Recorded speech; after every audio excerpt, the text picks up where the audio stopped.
This is episode 47, talking about shopping habits in Taiwan and the USA. Hello, everybody. My name is Anita, one of the hosts on Taiwanica. Today, before we dive in our topic, we have great news to announce to you guys. That is, right now we have more services on our Taiwanica podcast, buymeacoffee.com. Eric will tell you more details about that.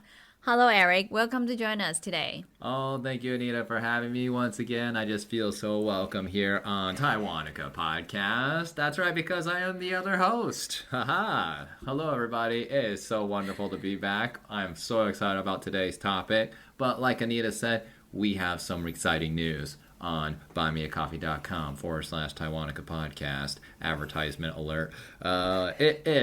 There are a few things, okay? Number one, just going to give an announcement to one of our biggest fans, Margie, for being the first member of Taiwanica podcast.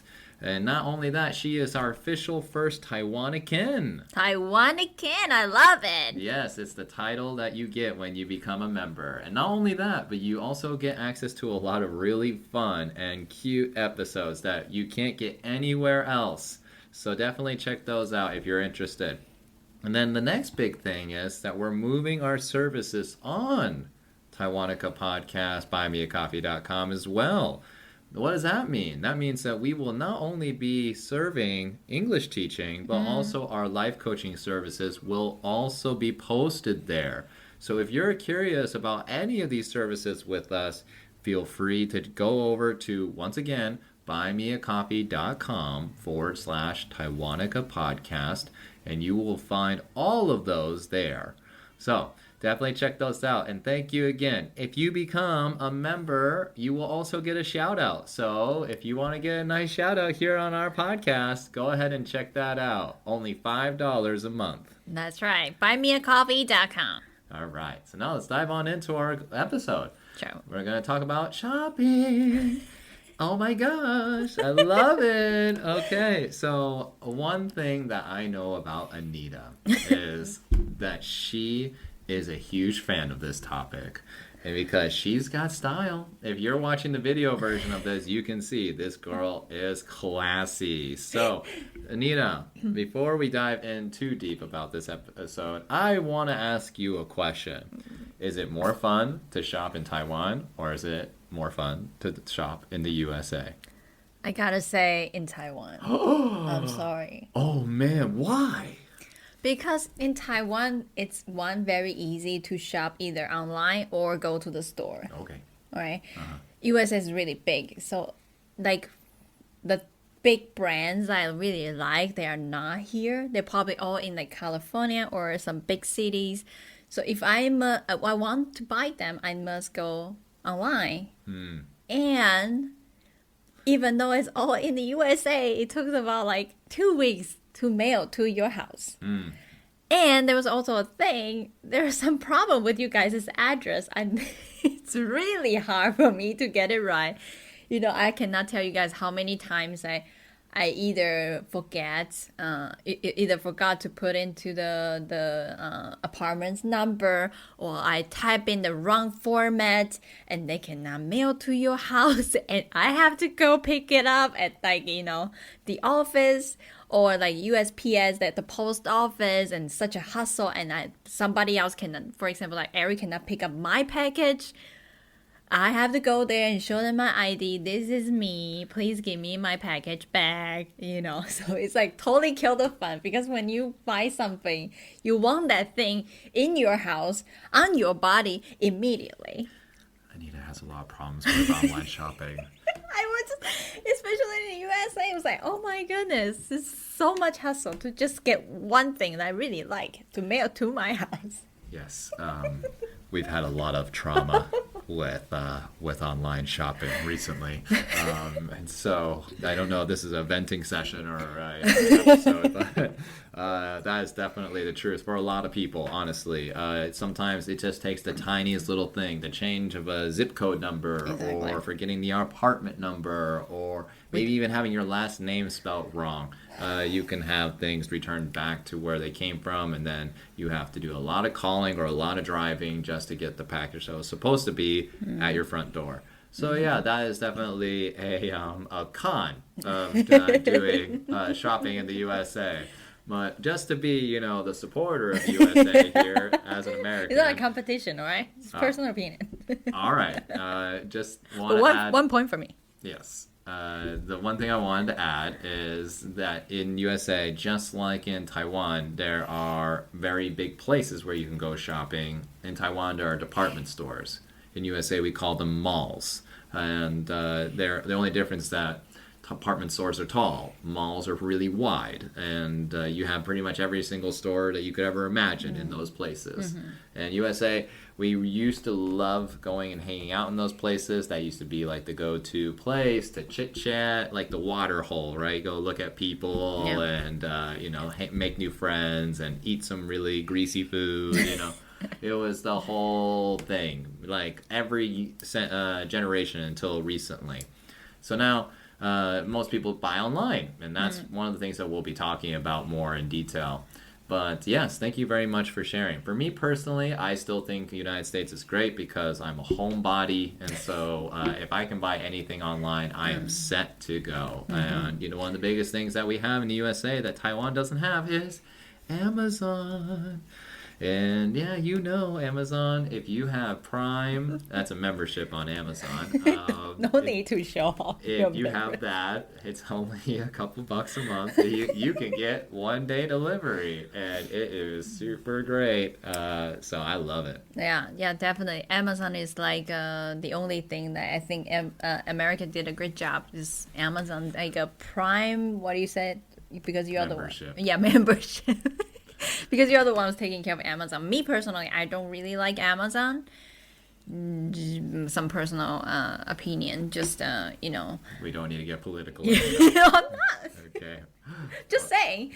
And in Taiwan, we don't have Amazon, but we have a lot of traditional markets. And like department store, you already mentioned about it. That's the place most people go there for shopping, and also like night market, yes. traditional market, some tiny little store. They carry the products from Korea or from some other country to sell by themselves. Yes. So we have very variety Yes. of products in Taiwan. So you can buy cheap things, you can buy something more expensive, you can buy something very famous brand, those kind of things. So I think as a shopper, most of the time I don't like to spend a lot of money to buy something very fancy. I like to go out and to look at different styles of stuff. Like window shopping. Yeah, window shopping. I don't have to buy anything. I just like to go check out those fun things. And that for me is joy, It doesn't necessarily have to possess something. You just go there and see, oh, look at this little tiny little thing. It's from Japan and it's so cute. Or, So neat. look at these. So natural. Yeah, It's so like your natural habitat. yeah, in here it's really hot. You guys also have those kind of store. I think you guys call them a thrifty store. Thrift stores, yeah, thrift stores. Thrift store. Yeah. Yeah, those things are fun. You can also find those kind of special things in those kind of store. But We like to call them knickknacks. yeah, you tell us more about that. Yeah. Okay. So for in Taiwan, I think it's fun. It's very easy to get. It's cheap. It's convenient. So for me, I like shopping in Taiwan. Yeah, I remember when we lived in Taiwan, one of the biggest pastimes that Anita liked to do, just the two of us, would be to roam around the cities and go down little alleys and see what kind of shops or cafes were there. Yeah. And anytime that there was a new store that intrigued her, she would just jump right on in and look around for about 10-15 minutes and be like, wow, this is all great and cute. And I was like, yeah, sure. He doesn't. I was there for the AC, okay? That was why I was there. It's like, yes. God, Taiwan, you're hot. Okay, in all the right ways, and sometimes the wrong ways too. Okay. So, like, I think one thing I wanted to mention about, like, when we talking about shopping, most of people think about, clothes, bags, jewelry, accessories, those kind of things. But in Taiwan, the one thing is very interesting. A lot of people like to buy, which is stationery, Yes. right? Yes. We guys have really big chain of stationaries like 九成九 or something. We mentioned about that before in the Yes. previous episode. Those things you buy necessities, those kind of thing like pen, notebook, the kids need for their school. And there was another different kind of style. Is like they are very ritual and just really fun to have. Like tape. Nobody's using tape now, but have this kind of little tape, pencils, or a special design covered notebook. Those are the things that most of people like to buy in Taiwan, and they are in coffee shops. Like sometimes at coffee shop, you go there and drink coffee, and little tiny little things that you can buy, just like very fun for me. Yes. Just, Yes, I remember those very well. They Yeah. were great when you were able to just go pretty much anywhere and they'll have a little table of their own knickknacks that they like to sell. Like Anita said, notebooks, pencils, you can even get keychains or magnets yeah. or even art. It's really cool because it's very special and individualized, something that you can't get anywhere else. I like that a lot about Taiwan. In USA, it's more about having common things that everyone enjoys because they sell the best. So just as an example, like an animation character, if everyone really likes that anime character, like in Pokemon or in something like that, everyone will have something that they can sell that would be easy to make money off of. You don't really see that individuality, that creative side as much. They do exist, but most of the time when we buy stationery, it's going to be at a large supermarket, a store that's designed for it. It's huge, it's a wholesale. That's the thing that in America that we love about shopping is wholesale purchase. So you probably all know about Costco. I know Taiwan has lots of Costcos now. Only And 2 or 3, I guess. well, that's a lot in Taiwan, and I honestly like some countries only have one, and they're like 10 times bigger than Taiwan.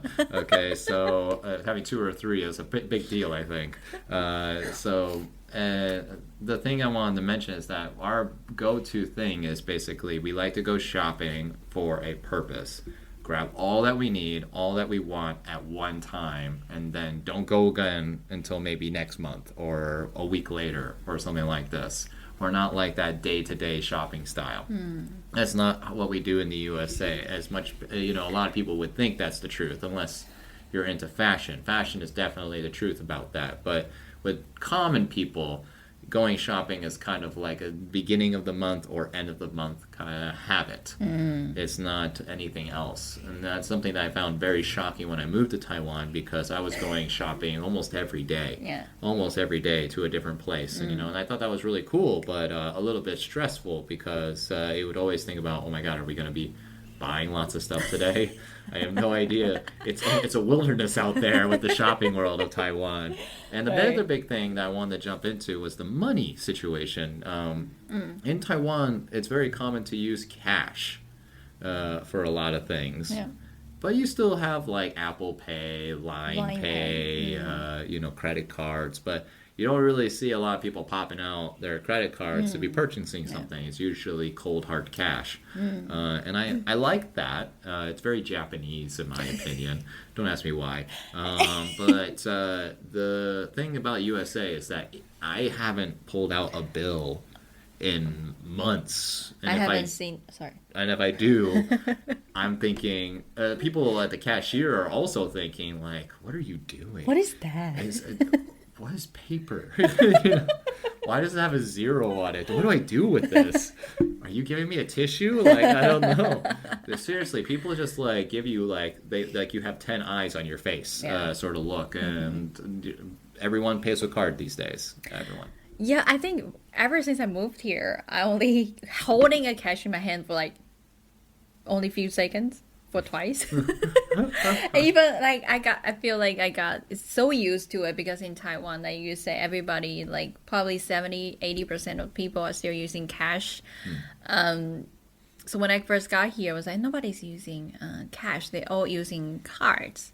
And after a few months, when I see some old lady paying in cash, I was like, oh my God. I was shocked. Yeah, Like, you're you like, what guys the are still heck? using this? You know, those kind of thing. But I do wanted to say, like, I've noticed this about Taiwan about a couple years ago. Like, people from Taipei are already using credit cards more than cash. Okay. Yeah, because I'm from Taichung. So sometimes I will hang out with my friend in Taipei, and it's really hard to find ATM machine in Taipei. Is that right? As yes, it's very hard, and most of people are paying either using their phone. Your phone can attach to Apple Pay or Line Pay. You just beep, or Oh, yeah. And we also have a thing called Easy Card. Oh. No, Yo-Yo Card. So you can also use that to connect to your phone. You can also use that thing to pay. So that's definitely, I would say, people from Taipei are already using it for like a couple years back.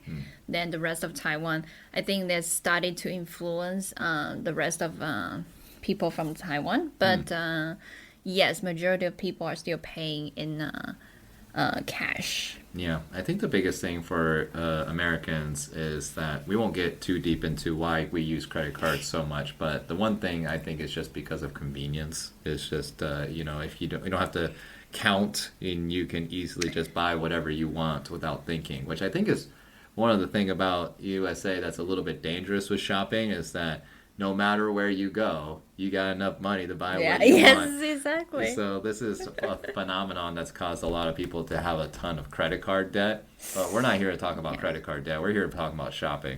And so, go ahead. Also, because of the price in Taiwan, it's very easy to count because we don't have that something. Oh, right. You see, like we just have 500, 100, to $20 or something like that. Yeah. And it's really easy to pay. One, the price is really easy. Two, we don't usually spend a lot of money. So using credit card seems doesn't make much sense. And also the traditional market, they don't have the machine. Yes. Yes. So the places don't have the machines, the use of it doesn't make sense when it's a small purchase. Yeah, it makes sense. It's just easier because in Taiwan you don't have cents, right? It's all zeros. And also sales tax is included in Taiwan's purchases, where in USA, if you go somewhere, you have no idea what the actual end charge might be. That's true. In Oregon, we don't have sales tax, thank God. But for other things like in Washington or California, our neighbor states, it's a lot. Yeah. Like it can be like 7-8%, and you're thinking, okay, I'm gonna get this soda for $2. Great, and then you go to the cashier and it says, okay, that's $2.34, and you're like, What is that? where does 34 cents come from? And they're just like, oh yeah, sales tax. And it's like, oh my God, right? So you can't prepare in time, right? So you have to have a credit card to take care of that, right? And so that's one of the biggest things. Also the tips. Oh, well, that's something I really want to dive into. I'm glad that you're bringing it up. We're going to go into what is the biggest special differences between Taiwan and the USA right now. Since you already threw me the ball, I'm going to play with it. And so tipping culture in the USA is definitely our special edition. So what is that all about? Well, the USA, we get salaries, we have part-time jobs and full-time jobs, but if you work in the service industry, there's also tips included. So what is that about? So a lot of people in the USA always have this big question, or people outside the USA as well, and that is, how much should I tip? Why do I have to tip? What is this tip even going to? And so let me try to answer all three of these questions. First, how should you tip? The common custom in the USA is never tip less than 10%. Okay, never less than 10%. The reason for that is just, like I said, it's a custom. It has no real fine rule of why you should tip less or why you should tip more. people tip more to be generous, people tip less for other reasons. But the commonality of USA used to be 10%, but recently there's been this phenomenon that we should tip 15% and maybe even 20%. Sometimes when you're paying with your credit card, you'll be surprised. The tip comes up and you don't have other options lower than 15, 18, 20%. And you're like, wow, you're really trying to grab as much as you can with the tipping culture. I'm really happy to give, but shouldn't there be a fine line, or like at least an agreed minimum? But every place can create their own, and so you have to do something really awkward, which is press this other button in the machine that says other amount. And then you have to do the calculation. You have to do your own calculation by yourself, and the cashier's watching you like a hawk, and he's just, or she is just very upset with you pressing that button, and you're just like, okay, well, I didn't create this machine, man. I'm just doing what I'm used to. That's my custom. So my biggest recommendation to anyone who isn't from the United States and is curious about what you should do for tipping culture, the bare bone minimum is 10%. Okay, so if you feel like you should give more, give more. But, people love the generosity, and that's going to go into the next point, is that where does these tips go? So these tips are supposedly, okay, there's no like fine line of where this is true or not, but supposedly it's going to go to the employees, okay? So the employees will get a portion of whatever tips are collected throughout the day, and then they're rationed out based on how many number of employees there are. So let's just give a really easy number. So if there's $100 of tips and there's 5 people working there, that means each person will get $20 of the tips that day, okay? So, but the thing is that if you get an X amount of tips, like if you get, for example, $500 worth of tips in a month, they will actually remove part of your salary to pay for parts of those tips. So, in other words, you're not actually earning more, you're actually making it easier for the business to pay you less. That's basically the tipping culture. You're making the people who own the business richer, but you're actually not gaining anything. No, you're getting some, but you're not gaining a lot. And I think that's a really weird, system that we have in the USA. Shouldn't the people who do the service get the tips, not the people who own the business? They're getting money from the business. So that's just my point of view on that. Okay, so I talked about the how, I talked about the why. Is there anything else I should talk about with tips? Do you have any questions?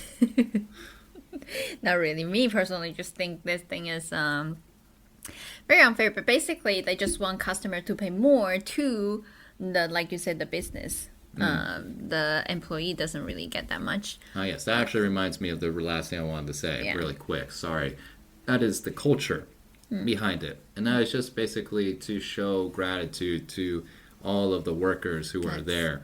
That's the one thing that I noticed that it was really hard for me when I was living in Taiwan, is that I really wanted to say thank you to the people who were really nice and the people who did work hard in Taiwan, but I had no method to do that except vocally saying it. And I think that's one of the reasons why tipping culture is very popular in the USA, is that it gives us a method to directly say thank you to that person financially. That's true. And I think that's the main reason why it's a huge thing in the USA. But of course, because it's a financial thing in capitalism, United States has found ways to manipulate that for for business owners. And business owners, they made the business. They're getting benefits from it. They have taxes they have to pay. I get it. But the only thing I don't like about it is that you have to pay an X amount based on the machine that is there. So, yeah, that's just my point of view. Yeah. And I think in Taiwan, we slowly picking up this culture. Of course, it's not like it's not like a must. So they will have like something says tip, like a jar in front of their cashier. So you just feel free to put some money into it, and because we don't have this culture, in Taiwan, so most of people are not. They don't really think deep about this. They always think people are taking advantage of them. Some people will think that way. I think right here we wanted to share is, yes, we have doubt like where are those tips going to, belongs to the employee or belongs to the owner. But I think, sometimes just a little bit of money, you can make the employee really happy and you share and you give. I think, that's also fun part about shopping. If you really, sometimes, like you said, we went to a store. Yeah, some like, cashier give us really bad attitude, but some people really give us like really nice, warm greeting, like helping us, and you're just like, oh my goodness. It's really nice, so Yeah. a little bit of thank you. I think it's really good style, like shopping style that we can add to it and we can think about it the next time when we go shopping in Taiwan. Yeah, sure.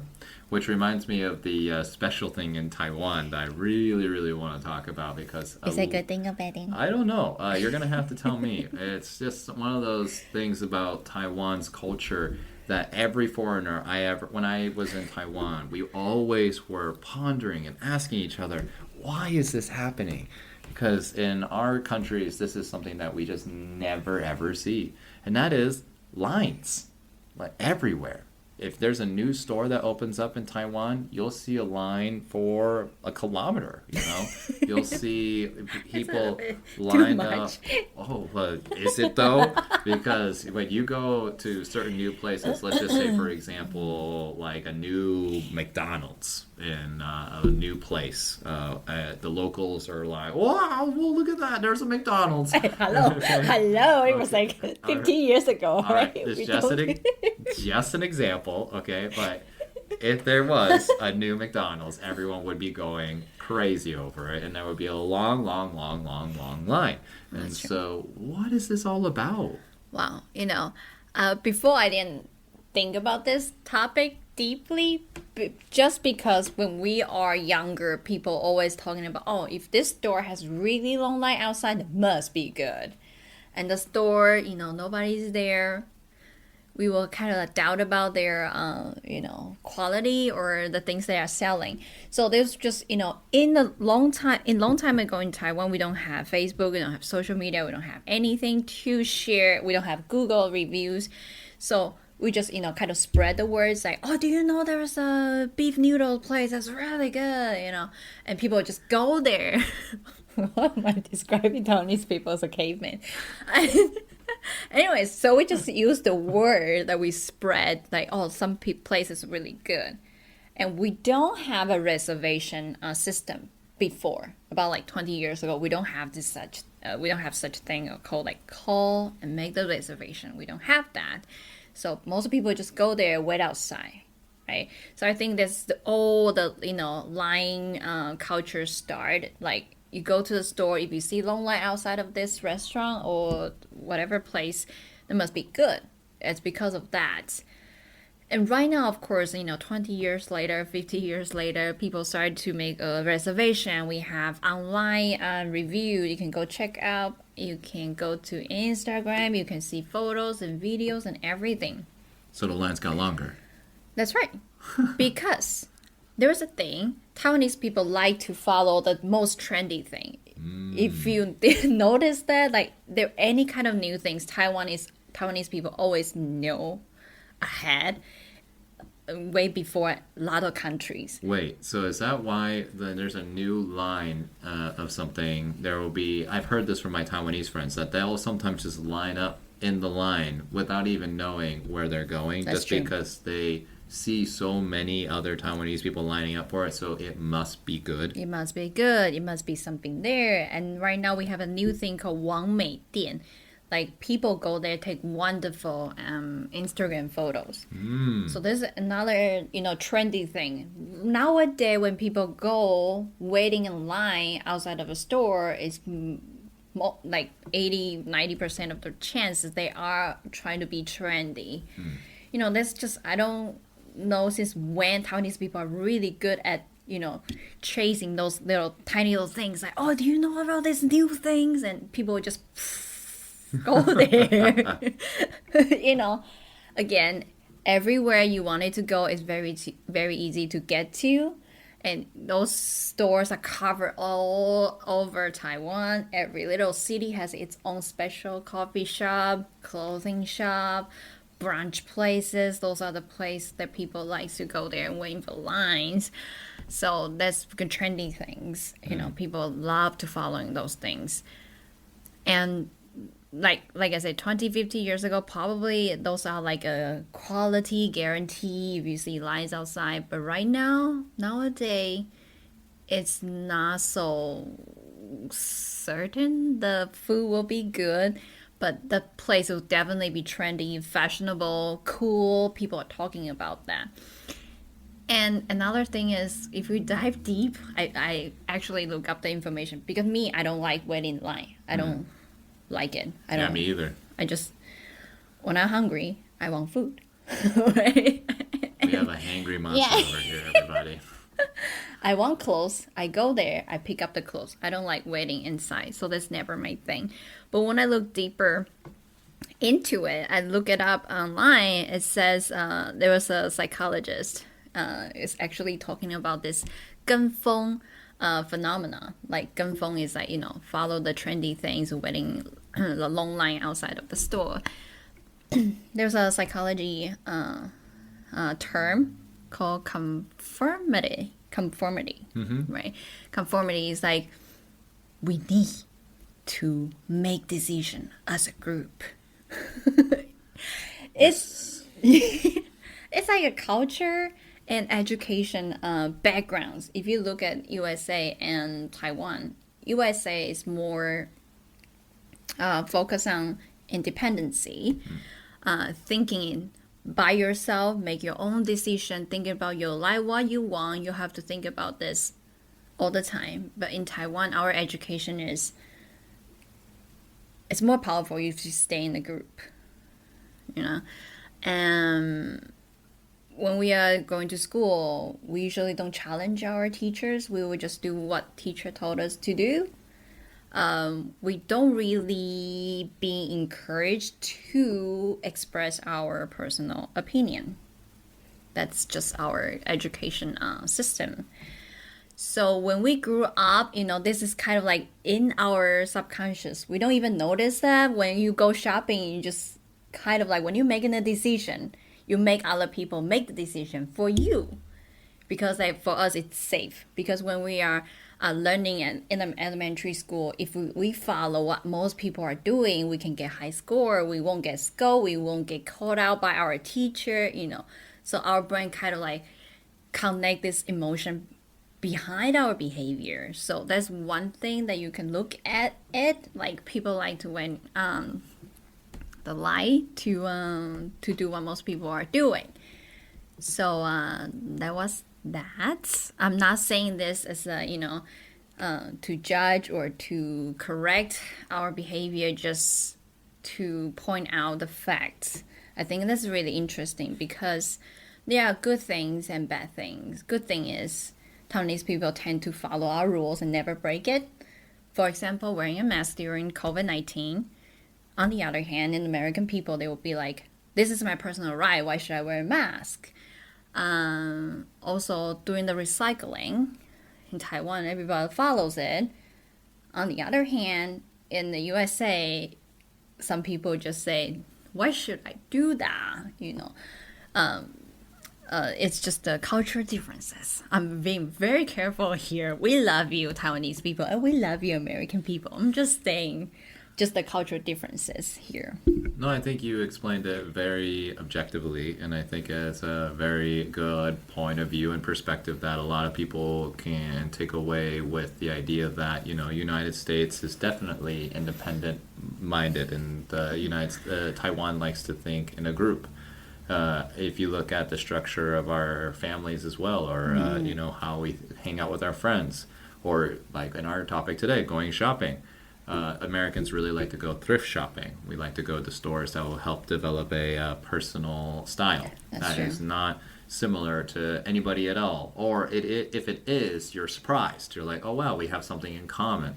On the other hand, in Taiwan, everyone, if you wear the same clothes, you are trendy and you're following a group, and that means it's easier for you to make friends. That's true. And so this is just a very great example of what's a big difference between Taiwan and the USA. So I really appreciate the point of view, Anita.